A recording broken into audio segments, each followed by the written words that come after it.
Darkness, the unknown and unformed, the chaos that must precede all order.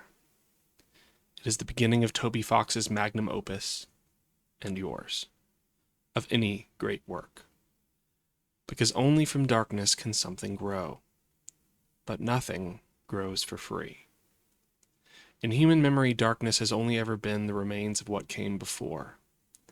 But that initial destruction, whatever loss or grief may remain, is the most fertile of soils for an unlikely seed of possibility. And from that seed, a light grows, cutting through the nothing to make meaning, to make a story. And every story that ever changed a person or changed the world traces back, one giving rise to the next, to that same primordial dark. To embrace that lineage is to find the power in our shared human experience, the kind that echoes forward, that moves the next storyteller to pick up the thread. That is how you achieve immortality. That is the magnum opus. And believe it or not, that is the story of Deltarune. And it spiraled into 6 months of madness, where at least once a week I swore I was one step from solving Tricky Tony's torturously taxing thought tangle. I was determined to crack it before Chapter 5. I didn't quite get there. Thanks for the 2-week warning, Toby. But I have a lot to share that I don't think you've heard before, and I'm confident at least some of it is right. Over 9 videos, we'll get into lies about dark worlds, the deaths of loved ones, traitors, cosmology, metatext, and who is really doing what and why. We'll land on predictions for Chapter 5, and I'll explain why I mean exactly what the thumbnail says. Chapter 5 is the end of the world of Deltarune. Fair warning, I had to put this together fast, so the production is rougher than I'd like. Way more spoken lines over still images than I would normally do, but the ideas earned the rush. And hey, I can be honest, I think you'll come to see why I definitely wanted this all on the record before Chapter 5 drops. One bit of context, because this is going to seem like it came out of nowhere. You saw the channel name, Know Nothing Attorney. Yeah, this is normally a law and politics channel. Deltarune is a total departure for me. Today I just get to share a different nerd passion. And because I think I owe it to anyone who enjoys this now that it's out there, I'll even stream Chapter 5 on launch day. Look. Now, you're going to think this is weird. Hell, I think it's weird. But the last thing I have to do before we begin in earnest is give you a disclaimer I've never had to give, never even heard, and suspect I'll never hear again. In your life, you'll come across plenty of examples of what people call the great American novel. You'll almost never find an example of an artist setting out to build the great puzzle. I believe that's exactly what Toby Fox has done, and that, for those of us who love puzzles, he's left the clues we need to solve it. After all, he put us on notice that it was not mere games he had in store. I'm convinced there are enough pieces in place right now, before Chapter 5, to put together the puzzle that is Deltarune. I haven't yet, but here's what's changed. While the community has spent years shuffling one box of pieces around, trying to force them into place, the past 6 months led me to a discovery. There are other boxes, with pieces we've been missing, that we need. I've laid the border down. I've assembled a few disconnected sections where I could see the picture forming.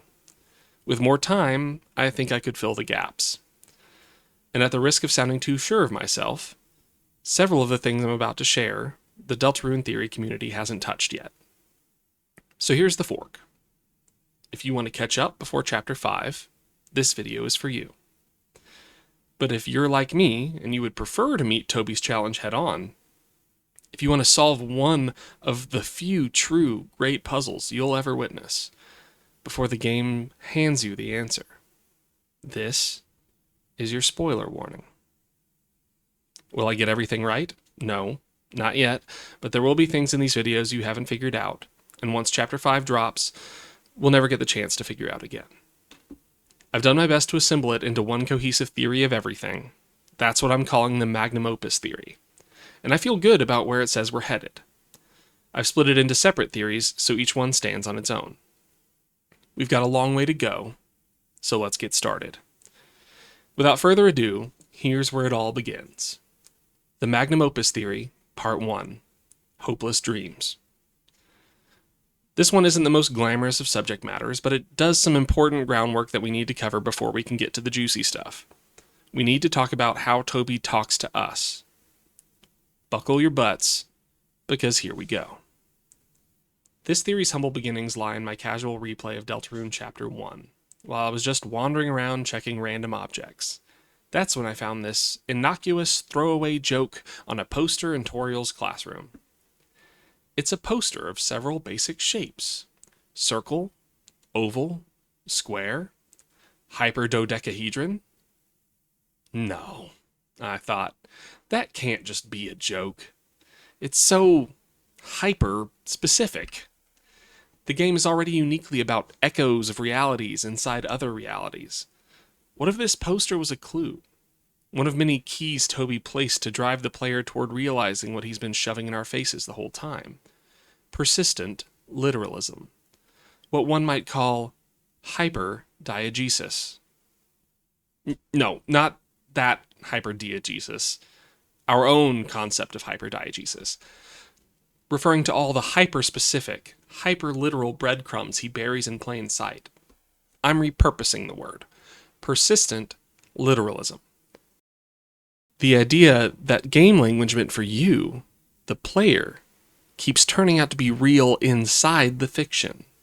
Even the player themselves.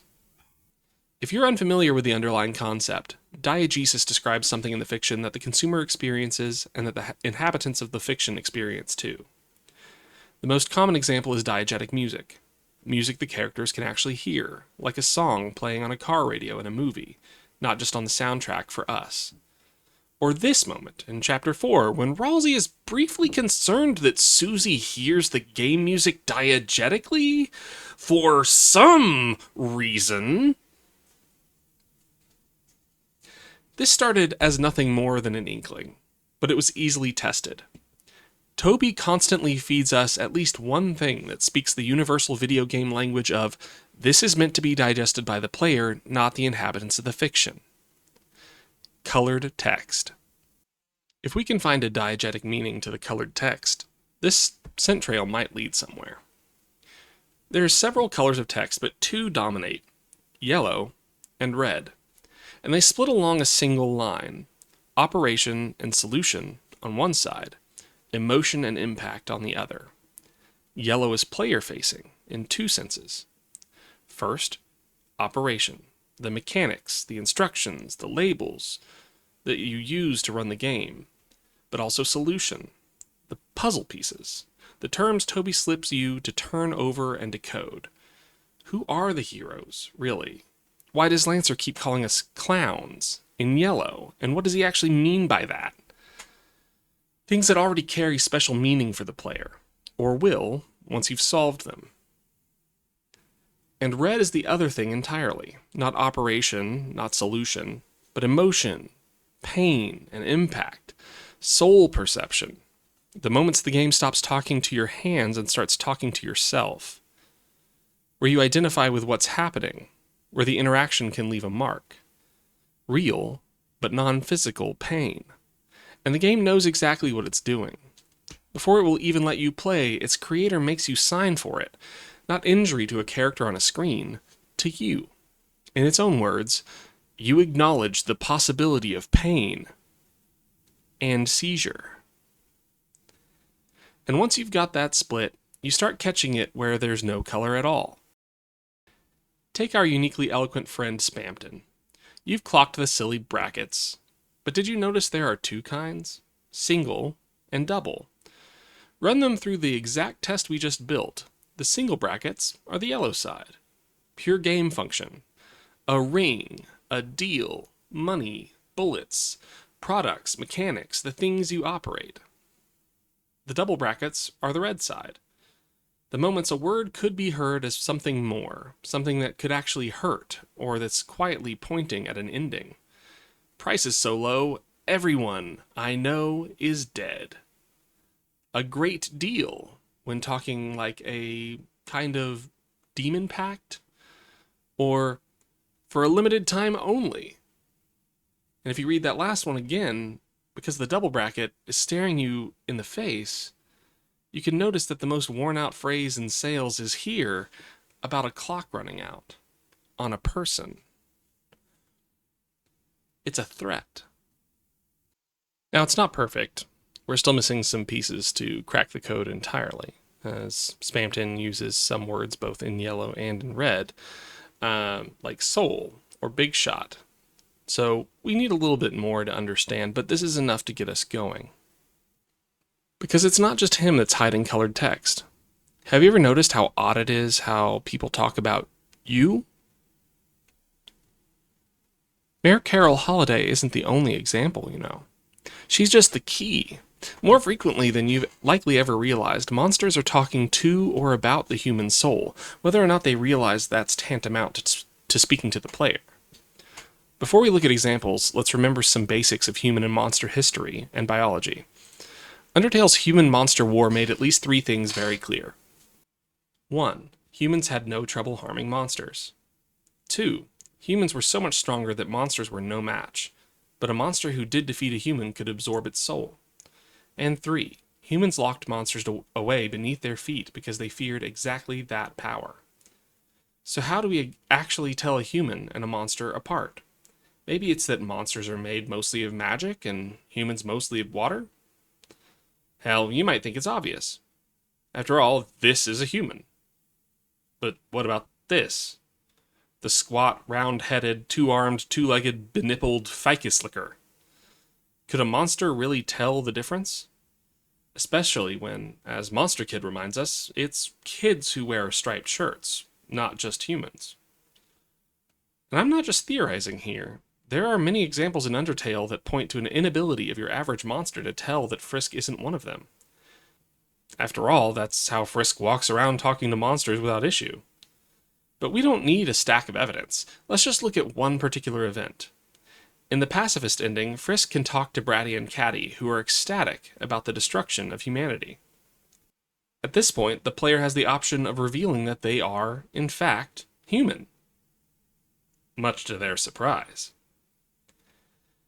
With that, and with Carol as our guide, let's look at how characters talk about you. Here's Papyrus, mid-capture, wondering aloud, "Will anyone like me as sincerely as you? Someone like you is really rare." Here's Undyne, spear raised. "In the name of everybody's hopes and dreams, I will defeat you." And here's Spamton, engaging with the power of Neo. "That's right, you! I need you, that little soul you have." And Lancer. "Next time the losers will be you." Wait, hold on. Losers? Plural? Yeah, shoot. We'll get to that later. And, Bratty and Catty, they... Wait. All these threads fold into each other. We're not ready for that one yet. But there you have it. Coded text. The player and the human soul. Monsters talking in red and talking in yellow, and sometimes talking in both. Yes, we're getting there, but that's more video form material. For now, I want to take a brief pause to note one very extremely important thing, and it will stick with us through to the Magnum Opus conclusion. As Deltarune theorist Urknall recently pointed out, this color isn't pink, it's rose. And oh boy, does that matter. With that said, let's talk about a certain field of pink and gold. The field of pink and gold. The vast garden is charred in an inferno of jealousy. This, my friends, may be story relevant, but it is also what the puzzle community calls a cipher. Remember this? This. What the hell is this? And why has it never appeared again? Well, I can't answer that, but I can tell you that the fact that it's here at all is extremely significant, because now we can compare these two statements. And that's not all. It was a legend of hope. It was a legend of dreams. It was a legend of light. It was a legend of dark. Ever wonder why the prophecy sets these two pairs of statements apart? It says it's a legend of hope and a legend of dreams, and then it juxtaposes the concepts with light and dark. As with pink and gold, light and dark are being paired with these concepts on purpose. Read directionally, hope is associated with pink or rose, right? And light. Sounds like the soul, doesn't it? Dreams are associated with gold and darkness. So what the hell are dreams in Deltarune? Let's talk about HP for a second. Remember how LV stood for love? I'll give you a couple of seconds to guess what HP stands for. That's right. Hope. There's the label over there, and the counter over there. Now note what happens when you hope and dream in the fight with God of Hyperdeath Azrael. When you hope, you hold on to your hopes and take less damage. This can be read two ways. You are losing less yellow, yes, but both yellow and red are moving less. You could be holding on to hopes so that attacks can't take your yellow away. Or you could be holding on to your hopes so that more red isn't poured into the HP meter. So let's hold those possibilities open. Now when you dream, the dream becomes true and enters your inventory. That kind of dreaming things to become more real sounds much like the functions of darkness and dark worlds in Deltarune. And Deltarune says so directly. In Queen's plan to make her own dark fountain, she calls it the power of the will, the power of determination, and asks, could not anyone, simply determined enough, make a dark fountain? Her giant robot finale spells the payoff out loud. Create the world of your dreams. Determination is the power that dreams worlds into being. And what happens when you save in Undertale? You're filled with determination, and your HP meter goes solidly yellow. So if yellow is determination, is dreams, that settles it. Hope is red. This may be the HP meter, but the number ticking beside it measures how determined you are. One gauge taking two values. Remind anyone of a certain drink mixing minigame?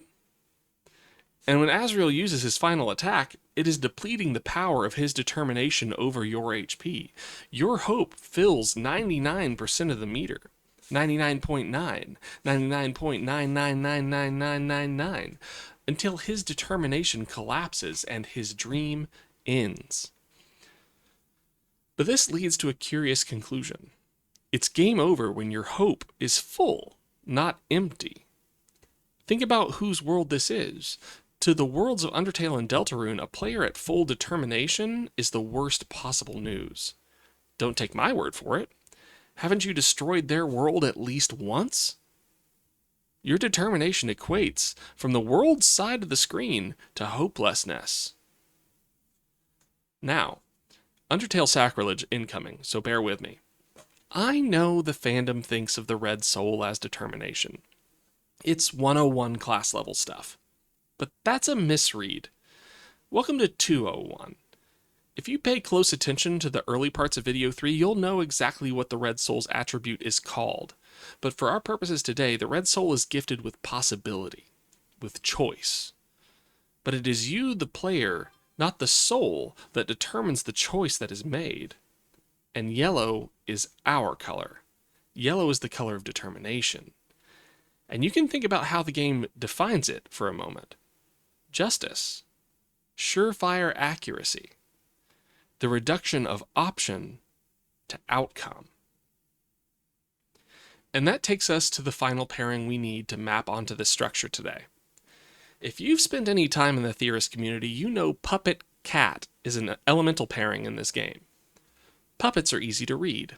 Look at Spamton, a big shot desperate to be one again, to cut his strings and look into heaven. Puppets lack true autonomy. They aren't free. Their strings hold them as though their fate were preordained. And Undertale makes clear that determination is the power to decide fate. But cats? There are a few in Deltarune. But let's take the most infamous. Friend, who emerges from and retreats into darkness as if they were one and the same. The roaring, a threat to the whole world and worlds, is the fear of the dark erupting from the darkness a creator made, and it brings our cat with the darkness. Cats are synonymous with chaos. Yes, we'll get to Task Manager. But if a puppet is the servant of orderly strings, a cat makes the strings its plaything, a mess of tangled spaghetti. Oh, hey, I finally get the spaghetti thing just now while writing this. Now we're ready. Bratty, Catty, back you come. OMG, we can finally fulfill our dream of having a pet cat. But Bratty, I don't want to have a dream without you in it. And in my dream, you clean up after the cat. They're talking about you, the same you we were talking about before. Us. Those who have experienced submission and catharsis or vengeance sometimes seek to make their subduer submit themselves. Even cats who detest being subjected to another's orders can wish for a pet cat themselves. Told you we'd come back to Task Manager. Some things the monsters say start to take on a bit more of an insidious tone when you realize who they are actually talking about. So we finally have our full picture. Dreams are determination, are darkness, are control, are yellow, are gold. Hope is light, is chaos, is rose, viewed one way red, another pink. These are ideas in conflict. To resolve one lingering point of potential contradiction, Deltarune makes clear that darkness is the product of dreams. In our intro, we likened darkness to chaos, but we now know that dreams are synonymous with determining a world into form. The inversion here is this. In Deltarune, when viewed from above, dreams are an act of pouring darkness down. But Hope looks up and sees an opening, a light. I told you that darkness is chaos, and Deltarune supports it. But the relationship between darkness and light is the most complicated among these pairings because, as we'll discover, Toby reaches into esotericism and pulls out, for our benefit, what most esotericists accepted. These things are cyclical. Dreams represent darkness and control, right? Well, yes, until you try to impose too much control. Open one dark fountain too many and induce the roaring. All lighteners will be lost in eternal chaos. Then hope is chaos, right? Resistance against imposition upon the will? Well, yes, until you've been resisting so long that you are now the one with the power to dictate outcomes. It is a matter of perspective, and the darkness must be present for the chaos of hope's resistance to begin. So when it comes to what represents hope and what represents dreams, I urge you not to get too mired in that pairing. The others are more clear. For example, what happens when hopes and dreams clash? The same thing that happens when pink and gold clash, an inferno of jealousy. Where red and yellow mix, they make an orange fire. Where the track Field of Hopes and Dreams plays, the area is surrounded by red trees. These could be intended to invite the idea of burning. As Sham proves, the Card Kingdom has already seen this clash of pink and gold.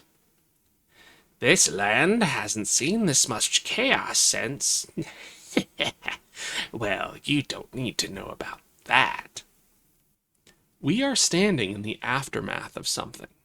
Someone has done this all before us, and what's more, if Card Kingdom was meant to reflect Gerson's Chapter 1 for them, it's missing its dragon. The Susie we know couldn't have been their dragon, too. No, Card Kingdom is the site of someone else's Chapter 5. And as the first save point in the game suggests, it may have been Chris. That's our groundwork. Now you've got a new understanding of dreams in your toolkit, here's the whole map of where we're headed. Video 1. The nature of hopes, dreams, and the field of pink and gold. You are here. Video 2. The truth behind the conspiracy between Chris, Tenna, and the Knight in Chapter 3. Video 3. Toriel's motivations and the pain at the root of everything. Video 4. The cosmology of Deltarune and Mr. Potato Head. Move over, Woody. Video 5. The formula for making a god. Video 6. Cats and how you've been wrong about pacifism. Video 7. Video 8. A certain person's plans and their relationship with the prophecy. And Video 9. We pack it in with the overall theory, Chapter 5 predictions, and closing thoughts. Next time, we'll look at what Chris gets up to in their dreams. In Magnum Opus Theory Part 2, Set Dressing. For now, with that new understanding of dreams in tow, I'll conclude just as Undertale did after its credits. Good night.